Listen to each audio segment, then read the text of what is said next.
What's up, y'all? This Ang Glizzy and this Barberson TV. And today we got my first time going to jail. I was a juvenile. Make sure y'all like and subscribe to the channel. I'm trying to get 100K subscribers, y'all. I'm trying to turn the channel up. I appreciate everybody that support the channel. I be having, it showed me in the YouTube studio, I be having 50% of people that's not subscribed to the channel. That's weird to me, y'all. It don't hurt y'all. Do y'all not know? When you subscribe, it don't show what you subscribe. Only you know you subscribe. I can't click through it and go see who subscribed. It's just a number. Stop being so stiff. Just hit subscribe. Thank you. I'm trying to reach a number. 100,000 subscribers. That's it. If I can start my giveaways, it's time for me to start giving back. I'm doing things. I'm grown. So let's get into the story. So, I went to jail when I was young. It was juvenile jail, y'all. I was 15 years old. I went to jail at 15. And I'm going to tell y'all the experience. So, when I was 15 years old, iPhones was popular. This one, like, iPhones had just came out. iPhones just came out, and it was a guy in Pentagon City in the middle of the mall. Like, if you know this guy, you was one of these snatch phone guys. It's this guy that work at Pentagon City Mall. When iPhones, if you bring them an iPhone, no matter if it's cracked, don't work, SIM card, service, don't matter nothing. I think he was sending these phones to another country or something. I don't know what he was doing with these phones. But if you bring him these phones, he give you $1,000. You get $1,000 for an iPhone. I don't even remember what iPhone this was, y'all. This might have been iPhone 1. This might have been the first iPhone. I don't even remember the number. Whatever iPhones came out when Aunt Glizzy was 15, y'all gotta go do y'all research. So whatever iPhones came out 15 years ago, might have been the first one. Yeah, they on iPhone 15 right now. Literally, it was the first iPhone. Yep, that makes sense. So you meet them at the mall, you take them the phones, how many phones you give you, $1,000 a phone. If you got like the big phones, like the biggest version, you get 1,000. You got the small ones, you get probably 750, 800. Long story short. So now the whole city know this. Like me and all my friends know this. I got put on through my friends. It's like a crew of us, and there's other crews around the city that do it. So everybody do it. Snatching iPhones at an all-time high right now. It's like this is like the new thing right now. Like it's the new trend. So everybody's snatching phones. So I'm out on one of my snatching phone days.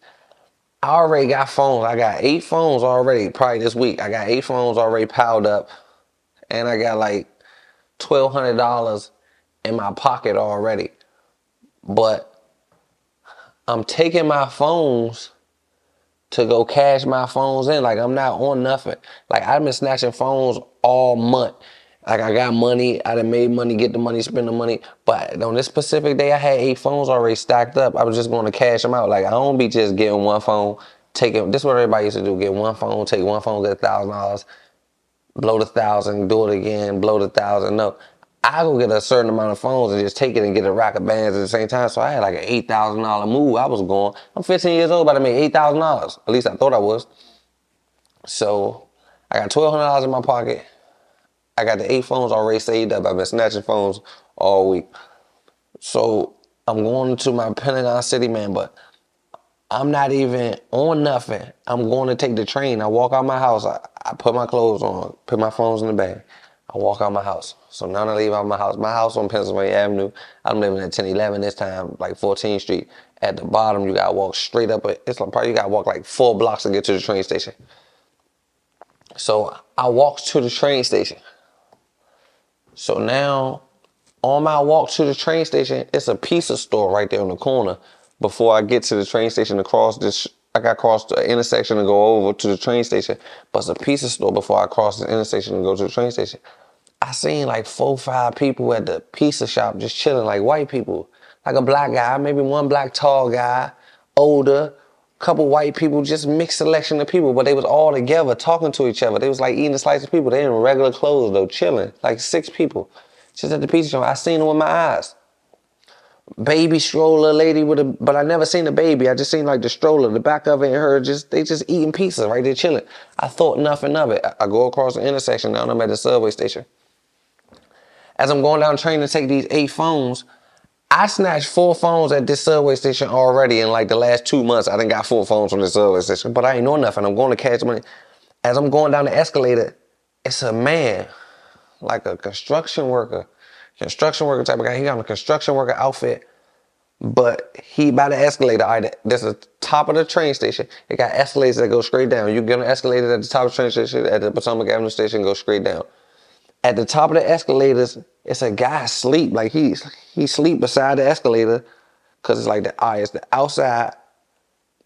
Then they got the door, not even no door. It's just the outside. The outside, it's escalators that go down, and you can go around the escalators and still be outside. But around the escalator part, like at the edge of the escalator, it's a guy right there just sleep with a painter's bucket, with like an old water jug painter bucket, a painter overall outfit, a Mexican guy, all white. I don't really know. He see his face. He had his hat down over his eyes with some earphones in, but he had his iPhone in his hand, and he was acting like he was asleep. He was playing sleep. Y'all know. I told y'all what I was on. As soon as I seen it, I said, oh, I'm getting this. I said 9,000. I said, this is the sweetest move ever. Like God. I picked God in it. Like God just gave me an iPhone. Another one. This is 9. Right before I go to the drop off. Oh my God, I'm about to be lit. So I'm putting together a plan in my head. But I don't even go down the escalator now. Now I'm fake on my phone because I see him by the escalator, top of the escalator. I don't go down the escalator. I'm at my phone. I'm talking on my phone. I call somebody and I tell him, man, it's a sweet move right here. I'm about to hit a lick. Someone just talk to me real quick. I'm trying to put a plan, so I'm on my phone negotiating. But as I told you, the train station, I live in this area. I live down the street. So the train station, all my homeboys coming home from school. It's time. Matter of fact, it's the end of school time. So I'm running into like people I know. And one of my homeboys was coming up the escalator at the same time. So my homeboy coming up the escalator, I'm talking to him, he like, who you on? I'm like, man, I'm about to go carry these phones and I'm about to take this other phone right here. So I dapped him up. As soon as I dapped him up and he walked off, I ended up snatching the phone from the white guy that was asleep. As I snatched it, I swear, y'all, it's like a movie. I snatched the phone.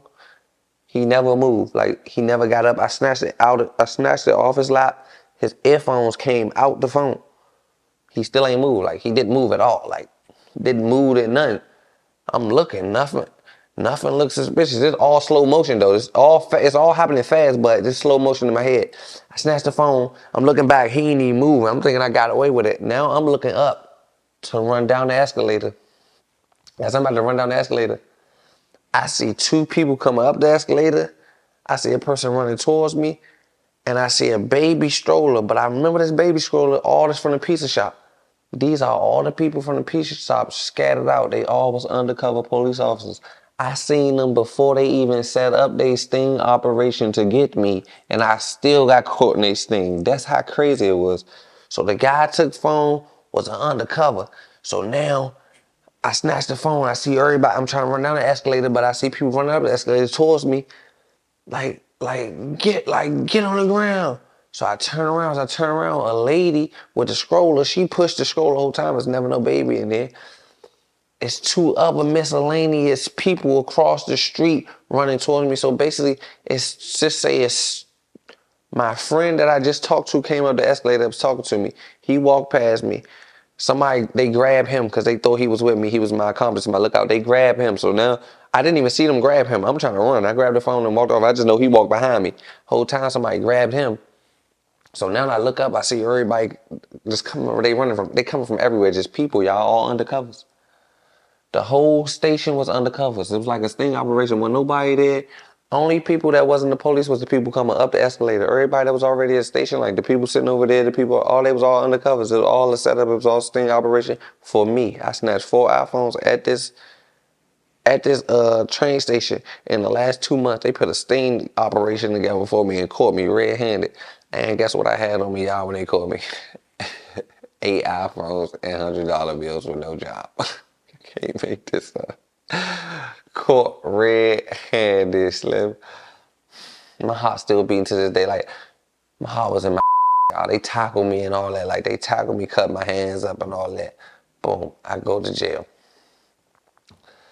Fast forward to jail. Now I'm going to jail. I go to jail. I'm thinking I'm getting out. I'll go to court the next day. I never been to jail a day in my life. I hear stories about jail, juvenile jail, they gonna fight, they do this, just all the jail stuff you hear. So I'm nervous a little bit. So I'm in the intake block, and I got caught the next day. But my man is hipping me to jail. Like, I seen one of my friends that I used to play football with in there. Two of them actually, and two guys from my neighborhood. GQ, my best friend, he was down there, but he was upstairs. That means he was already on the unit. He been locked up before me. He was locked up for something separate. He was already in jail, so I couldn't see him until I go see a judge, and they let me go home or come back. If I come back, I gotta go upstairs. Upstairs is where the units at for the people that stand in jail. The overnight is just downstairs. I'm thinking this overnight. I never been in jail in my life. They gonna let me straight out. I went to court and I realized I got a big brother. My big brother last name Evans. Long story short, he got acquitted of 2 murders as a juvenile. And he was in a custody for years, and he ended up beating it, and they ended up letting him go. And I guess the government was mad behind that or something, because I don't know how I got this bad end of the stick. It's this lady back in the day named Miss Stephanie. She used to come to my house. It's my brother probation officer when my brother was a kid. I got an older brother when he was a kid. Miss Stephanie watched me grow up because my brother was on probation for like years. She was like his PO for like 3-4 years.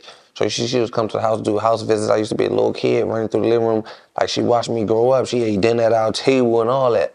She was like a part of the family because it was my brother PO. They gave me Miss Stephanie. This 15 years later, they gave me Miss Stephanie. His PO is my PO. That ain't even the kicker. My brother had Judge Vincent when he was fighting them murders. This one of the meanest judges in the juvenile system in history. They gave me Judge Vincent. They gave me my brother Judge and my brother PO. I ain't know that. I don't know. Just what a coincidence. The judge stepped me back. The PO put me in all type of programs. And Miss Stephanie said, I watched you grow up, Anthony. I know you. And I know what you growing up to be. I know who you trying to be and what you trying to be like. And I'm going to save your life. So she put me in extra programs. She did extra. She made my life hard. If I did something wrong, she was on me. She sent me to jail for months. Whole time, now that I'm older, she was done doing nothing but trying to save my life. Because that's what she did. I swear when I got older, I'm a whole different person than I was when I was young. So shout out to Miss Stephanie. All you got to do is learn. I'm thinking my PO she just kept locking me up. Because you know when you're a kid, you get like social workers. I'm going to get into that though. So long, I go to jail. They step me back. Now I'm in jail. Now I'm back with my friends. He got stepped back too, the football guys that I play football with. So they telling me GQ upstairs, K upstairs, and Juice upstairs. Juice, my best friend, he locked up from something separate. He from my neighborhood. We next door neighbors. He live across the hall from me. He already locked up from something separate. GQ, my best friend from up the street, Potomac Gardens. I'm not from Potomac Gardens, but everybody in the world think I'm from Potomac Gardens because I hang with GQ. GQ, my best friend from Potomac Gardens, and this is my next door neighbor, Juice. This is my best friend. We from the same neighborhood, 1430, but we migrated to the Gardens because of GQ. I hung up there with GQ, and this is my best friend. I brought him with me, so we all claim the Gardens and we be in the Gardens, if that makes sense to y'all. So mysteriously, we all end up locked up at the same time down YC and K-Von. K is one of our friends from the Gardens. Him and GQ tight. They buddy. They get money in the neighborhood. They probably the 2 richest kids in the neighborhood at the time. They locked up for drug charges. They got caught, hustling. But they got $20,000, $30,000 already as kids, as 15-year-olds. They the richest kids in the neighborhood. They just locked up. So I got them already down there. So once I go upstairs, but before I get upstairs, all they keep saying is, man, when you go upstairs, man, niggas be trying to press niggas up there. They gonna want to fight. They gonna want to do all this. Long story short, I get upstairs, my first day upstairs. They put me on the unit. I'm figuring out what's going on in jail.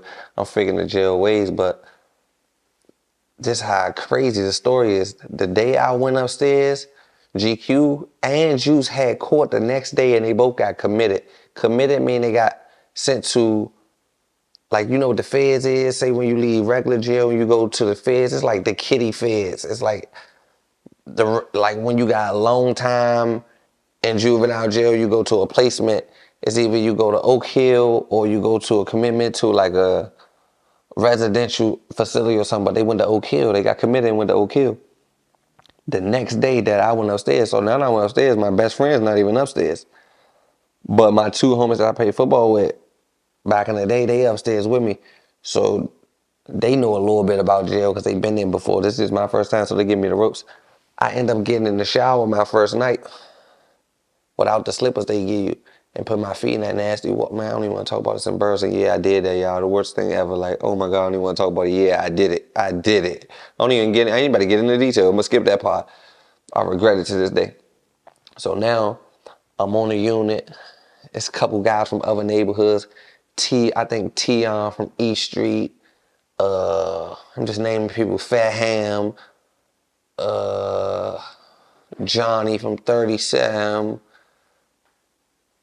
Twan from 46. Fresh from East Street. Just a rack of people. It's just a rack of people. That Paul from 37. It's just a rack of people. There's rack of people on the units. It's 4 units. A200, B200, A100. That's the hot unit for the scary people and the people that ain't on nothing. D200. It's just like units like that. So long story short, I'm down there. My man Dre down there. It's another. I got a friend from 1000. 1000, 1430, and the guys are all next door neighbors. They neighborhoods. They all 3 neighborhoods inside of one neighborhood. They basically touching each other. So we all go to each other. We all know each other. And Dre was there.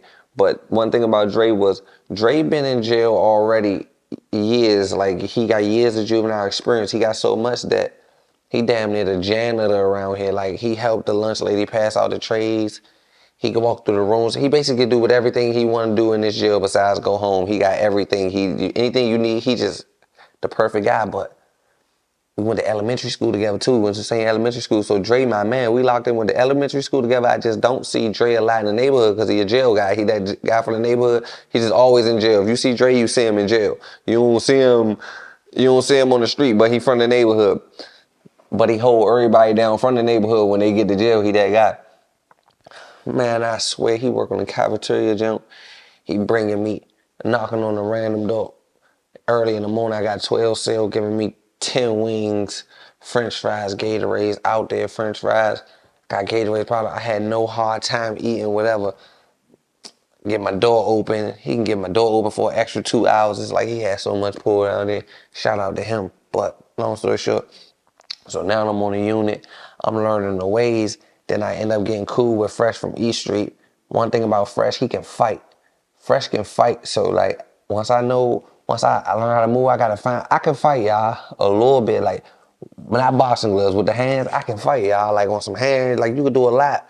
16-ounce boxing gloves and a real fist fight is different. 2 minutes in the boxing ring and 45 seconds in a jail facility is cool. You don't get too long to fight in jail. You just gotta hold yourself till they come and break it up. It's juvenile jail, y'all. This is not real penitentiary. So I got Marcus with me. Marcus is my man. That's his real name. That's Fresh. Fresh real name Marcus. I don't even know he can kill me for saying this real name on YouTube, but I got him with me. That's my man. He can fight, so we locked in. That's my jail man. We 1 and 2. That's my man. Whatever he on, I'm on. We just moving how we moving. We got another man and they Muslim. So my Muslim men, so when they come around, Ramadan come around. So now we locked up. I've been locked up for months. I learned the jail ways. Now I'm in the jail talk. They said you can go upstairs, all this gonna happen, all that's gonna happen. I ain't really getting into too many fights. I got in like 2-3 fights, but that's just what's gonna happen. What come with the territory. But I was learning as I go. So now I'm cool with Fresh. I got a rack of people in the unit. So basically just me and Fresh, and the whole unit love me though. Y'all been cracking jokes. I'm still this funny. The funny on Bed TV. I'm the same funny down there. The staff loving me. Now I'm becoming a regular. I'm going to court. Like, I ain't getting no court day yet. After my first got stepped back, I ain't getting no court day. And I was trying to realize why I ain't getting no court day. I ain't getting no court day for my first 3 months. It was something crazy. They was trying to find me, like basically, I ain't get a court date for the first 3 months because when I took the one phone from the guy, they was trying to put 10 robberies on me, but they had to go piece the 10 robberies up. It took them 90 days to piece the 10 robberies up. I really said in YC my first charge for 90 days. I went to court my second time 90 days later and got denied again. I did not go home. It basically took them like 2 years, not 2 years, say 11 months to take me to trial. And then when I went to trial, They had 8 robberies on it. I just copped to the first one that they caught me to. I could either go to trial and fight these other cases. I'm a juvenile. They not gonna really do nothing. One robbery is 8 robberies as a juvenile, y'all. It's like, it's not armed robbery. It's like theft. It's like stealing the phone, but they charge me as robbery for taking the phone. I don't know. So I'm down YC for like 11 months. I'm learning how I move and all that. So I'm cool. The whole unit turned Muslim. Like, everybody Muslim. It's 12 cells on this unit. It's 11 Muslims except for me. Everybody Muslim. So they praying, they doing their thing. So Ramadan come around. I ain't know what Ramadan was. This one I just learned what Ramadan was in juvenile jail. Ramadan is when they gotta fast. They can't eat food. Muslims can't eat food until the sun go down. And they gotta study their deen, meaning they gotta practice like good. They can't curse. They can't do no bad. Like, they gotta just be on their deen. It's like basically just peace and all positivity, nothing negative. Anything negative will break they challenge that God gave them in this month, or Allah gave them in this month, something like that. So it might be 4 o'clock in the morning. This when I found out what Ramadan is. It's 4 o'clock in the morning. You just hear 11 sinks.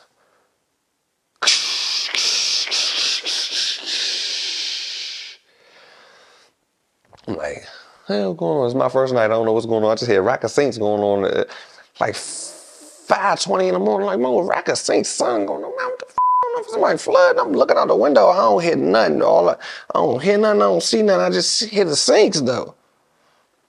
I see the light cut on in the joint. I'm like, man, they cut the daylight on with the sinks. Man, I'm tripping. I can't see the clock though. I mean, 12 cells, so I can't see the clock. The clock all the way down there like 1 cell. I can't see the clock no time it is. I'm thinking I'm tripping. I just hear like a little Luther Vandroid's voice come out of nowhere. Allahu Akbar, Allahu Akbar. Allahu Akbar, Allahu Akbar. Asimi Allahu liman hamidah. Rabbana lakal hamd. Asimi Allahu liman hamidah. Bismillahirrahmanirrahim. Assalamu alaikum. Wa alaikum assalam rahmatullahi wa barakatuh. Then I just hear everybody at the door. The sinks cut off and they be like, Bismillahirrahmanirrahim. Alhamdulillah rabbil alamin rahmanirrahim.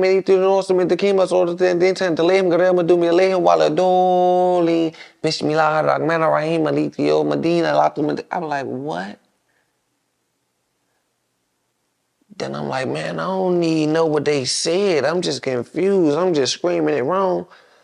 Then I'm like, man, after a week of hearing it, somebody got to teach me this if I can understand, if I at least know what they saying. So my man break me down. He's like, nah, ain't you saying it wrong? We go like this. Bismillahirrahmanirrahim. Maliki Yamadini Yakana Buta wa Yakana Tahin Eating this Soroto Muzikin Sorota then to lay him Madubio, lay him while a door lean. It rotates all the time. I said, okay, I understand it now. Boom, let's get back to the story fast forward before he broke it down to me. So now we chilling. It's about to be like the sun about to come up. So now the sun come up. They say they can't eat. I woke out my cell. It's like, bro, this day, it's like Ramadan for them is Christmas for a guy in jail that ain't on Ramadan. I'm gonna tell you why. Cause it's like when I walk out the cell, it's 11 breakfasts right here, non-touch, and they going in the trash or with me. Like, that's all you can eat breakfast. They over there looking at me. They want an egg so bad. They don't want nothing. But if you can't, one thing I know about the Muslims, you can't disrespect. So I go in the room and I have my little, I come out with my crumbs on my brother. Like, bro, get your crumbs, bro. Like, I'm a good guy, so they don't be trying to dog me. They'd stab me if I was anybody else. But it's juvenile. They're like, bro, get your crumbs off your lip, bro. We hung. Oh, my bad, bro. Honey bones. Good, man. But you know what I'm saying? So it's 11 breakfasts. I'm like, dang. I'm like, how long Ramadan? They like 30 days. I said, I get y'all breakfast, lunch, and dinner for 30 days. They said, yeah, bro. Damn, I said, that's 90 meals a day. Oh, chicken strip day came around next day. I swear to God, I think Jesus Christ was listening. Chicken strip day come next door. I got a 99-piece chicken dinner, 64 Gatorades. Man, I can't make I took 12 Gatorades 3 times for 2 days. I got 64 Gatorades and 11 trays of chicken tenders. Man, I ain't never trying to go home. I ain't getting 11 trays of chicken tenders at my own family reunion. You feel what I'm saying? Like, I ain't never trying to go home. Man, they wake up the next day, I got the 11 tenders. Boy, I got the 11 tenders. I'm like, how many more days of Ramadan? The last day of Ramadan. Ramadan treated me so good, I probably gained 15 pounds and all that. I gained a little 15 pounds. Mom's coming to see me on a visit. I got the silky hair. I even wore kufi to a visit. I ain't gonna lie. I say, man, let me buy one of them kufis. I took one down there. It was Muslim appreciation, man. I had to appreciate them Muslims and they treat me good all Ramadan. You can have it all. And they can't curse, treat you mad, or be mad at you. They friendly month, Andy, I was like, oh hell, and I was loving it.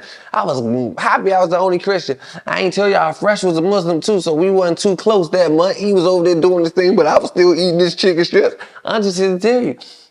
So now Ramadan, last day of Ramadan, I swear to God, y'all, last day of Ramadan, they treated me so good. I'm gonna tell y'all before I leave. I woke up on the last day of Ramadan, 5:20 in the morning with a washed face. I hit my sink. I was in that motherfucker like this. Allahu Akbar, Allahu Akbar, Simullah. I told him, man, look, I'm gonna lead. Bismillah, Rahman Rahim, Alhamdulillah, Rabbil Alamin, Allahu Akbar, Allahu Akbar, Assalamu alaikum, wa alaikum assalam, rahmatullahi wa barakatuh. Baba son, don't go to jail, y'all. I'm just here to tell you that was kitty jail. Real jail, I ain't never going.